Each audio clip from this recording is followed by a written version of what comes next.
नमस्कार, हमारे YouTube channel पे आप सभी का स्वागत करते हैं। आज की इस वीडियो में हम टीईडी के पहले लेसन का छठा पॉइंट देखेंगे, मतलब पावर फॉर रोटेशनल मोशन। ठीक है, क्या होता है आज इसके बारे में जानेंगे। ठीक है, तो आपको हम पहले बता देते हैं। देखिए, पावर मतलब होता है क्या, शक्ति। रोटेशनल मतलब होता है क्या, चक्कर लगाना। मोशन मतलब गति। ठीक है, इसी प्रकार से हम कह सकते हैं घोड़े गति के लिए शक्ति।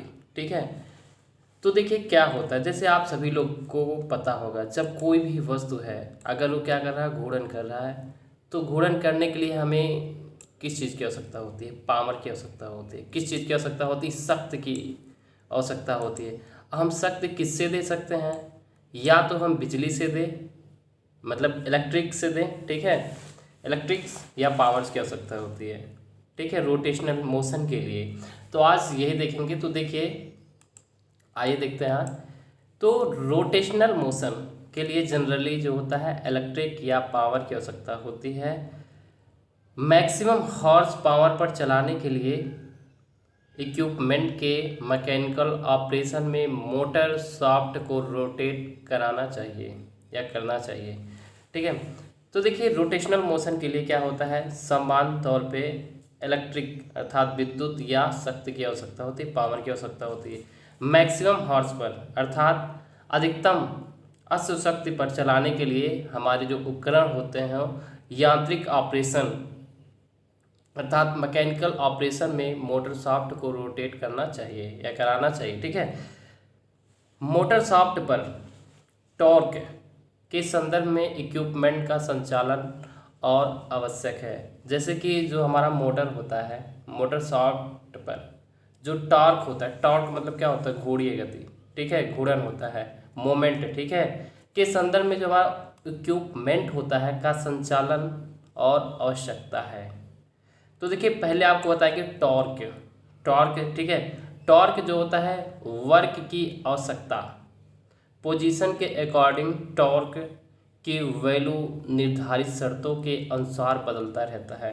अर्थात हमारी जो टॉर्क होती है, घूर्णन होती है, मोमेंट होती है, वो वर्क की आवश्यकता के अनुसार, कार्य की आवश्यकता के अनुसार, पोजीशन के अकॉर्डिंग टॉर्क का मान जो होता है निर्धारित शर्तों के अनुसार बदलता रहता है। देखिए कौन कौन से शर्त हमारे हैं। तो पहला है स्टार्टिंग टॉर्क। स्टार्टिंग टॉर्क यानी हम कह सकते हैं स्थैतिक घर्षण को दूर करने के लिए और गति उत्पन्न करने के लिए आवश्यक टॉर्क होता है। ये क्या होता है, स्टार्टिंग टॉर्क। ये पहला वैल्यू है। ठीक है, पहली पोजीशन की बात कर रहे हैं स्टार्ट करने के लिए। ठीक है, और दूसरा क्या है, एक्सीलरेटिंग टॉर्क, यानी हम कह सकते हैं जो संचालित उपकरणों को पूर्ण गति में तेज करने के लिए आवश्यक टॉर्क। ये क्या करता है, संचालित उपकरणों को पूर्ण गति से फास्ट मतलब और तेज मोशन में, ठीक है, करने के लिए आवश्यक होता है। अब सी पॉइंट क्या है, रनिंग टॉर्क। रनिंग में क्या होता है, एक निश्चित गति से यांत्रिक सामान्य स्थित परिस्थितियों में इक्विपमेंट या मशीन को चलाने के लिए आवश्यक टॉर्क होता है। अर्थात एक निश्चित गति से हमारी मैकेनिकल यांत्रिकीय समान परिस्थितियों में उपकरण हो या मशीन को चलाने के लिए आवश्यक टॉर्क होता है। ठीक है, ये हमारे तीन पोजीशन हो गए। ठीक है, तीन कंडीशन हो गए। अब देखते हैं उपरोक्त बड़ा घोड़ों के आधार पर विभिन्न प्रकार के मैकेनिकल लोड को वर्गीकृत करना संभव है। देखिए विभिन्न मतलब उपरोक्त बल घोड़ों के आधार पे के बेस पर, ठीक है, बल घोड़ के बेस पर आधार पर विभिन्न प्रकार के मैकेनिकल लोड अर्थात यांत्रिकीय जो भार होता है को वर्गीकृत करना संभव है। कौन कौन से होते हैं, देखिए तीन पढ़ेंगे। इसमें क्या होता है, फ्रिक्शन लोड होता है, फ्लूइड विस्कोसिटी लोड्स होता है और एक्सीलरेटिंग होता है लोड। ठीक है, तीन होते हैं, आपको याद रखना होगा। तो देखिए पहले हम जानेंगे फ्रिक्शन लोड किसे कहते हैं, जिससे हम कहते हैं ना घर्षण भार क्या होता है। तो देखिए इस प्रकार के जो लोड्स में स्टैटिक या डायनामिक घर्षण टॉर्क आवश्यकताओं के लिए जिम्मेदार मुख्य घटक है। अर्थात जो हमारे इस प्रकार के लोड होते हैं, कौन, फ्रिक्शन लोड्स के बारे में बात कर रहे हैं। ठीक है, घर्षण भार।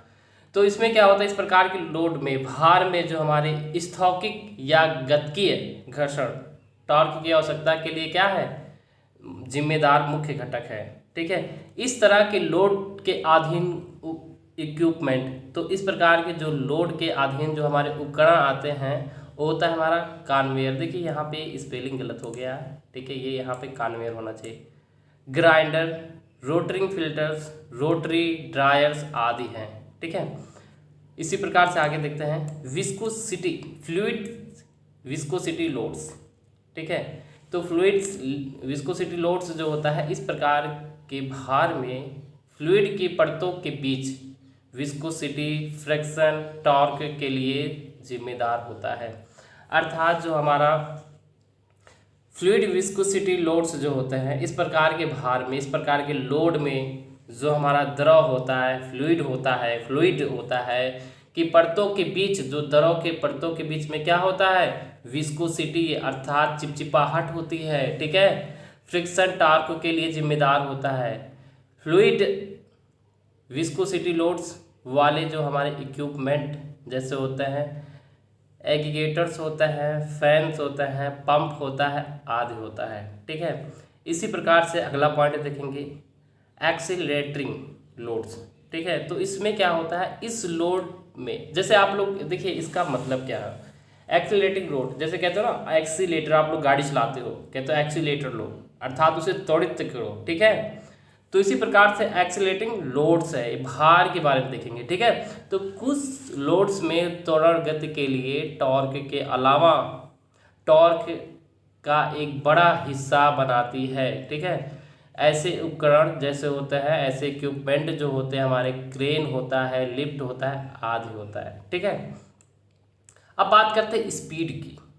स्पीड जो होता है हमारी रोटरी गति के लिए इक्विपमेंट चलाए जा सकते हैं। ठीक है, स्पीड गति के लिए बात कर रहे हैं, जो हमारी रोटरी गति होती है वाले जो उपकरण होते हैं चलाए जा सकते हैं। कैसे चलाए, देखिए 3 कंडीशन होता है। पहला ये है स्थिर गति पे, या हम कह सकते हैं 2 या 3 निर्दिष्ट गति पर। ठीक है, या हम कह सकते हैं परिवर्तनशील गति पे होते हैं। ठीक है, अब बात करते हैं पावर, जैसे आप कहते हैं ना हॉर्स पावर, जिसे हिंदी में कहे तो आप लोग अश्व शक्ति की गणना हम निम्नलिखित समीकरण के द्वारा कर सकते हैं। देखिए HP बराबर क्या होता है, 2πNT/75 × 60।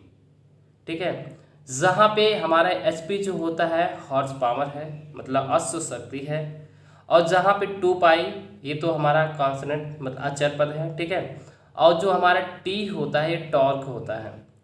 ठीक है, और जो हमारा N है ये RPM होता है, जो रोटेट करता है। ठीक है, चूंकि किसी भी इक्विपमेंट के ऑपरेशन के दौरान टॉर्क और गति दोनों लोडिंग की स्थिति के अनुसार भिन्न होने की संभावना है, इसलिए ऑपरेशन के समय के साथ हॉर्स पावर की आवश्यकता कोई विभिन्नता दिखाते हुए एक हॉर्स पावर पर ड्यूटी सर्कल बनाना आवश्यक है।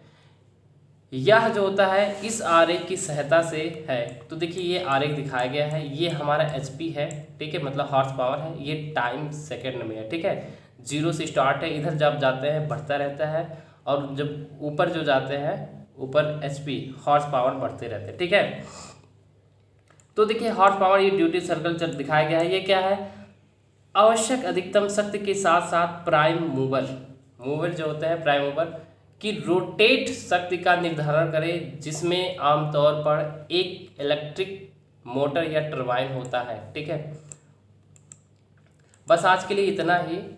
अगर ये वीडियो हमारा अच्छा लगा हो तो हमारे चैनल को ज़रूर सब्सक्राइब कीजिएगा और इस वीडियो को ज़रूर लाइक कीजिएगा, क्योंकि अगर आप लोग लाइक करते हैं और सब्सक्राइब होता है तो मुझे मोटिवेशन मिलता है, मुझे वीडियो और बनाने का मन करता है। ठीक है, तो अगर ये वीडियो अच्छा लगा हो तो अपने दोस्तों में ज़रूर शेयर कीजिएगा।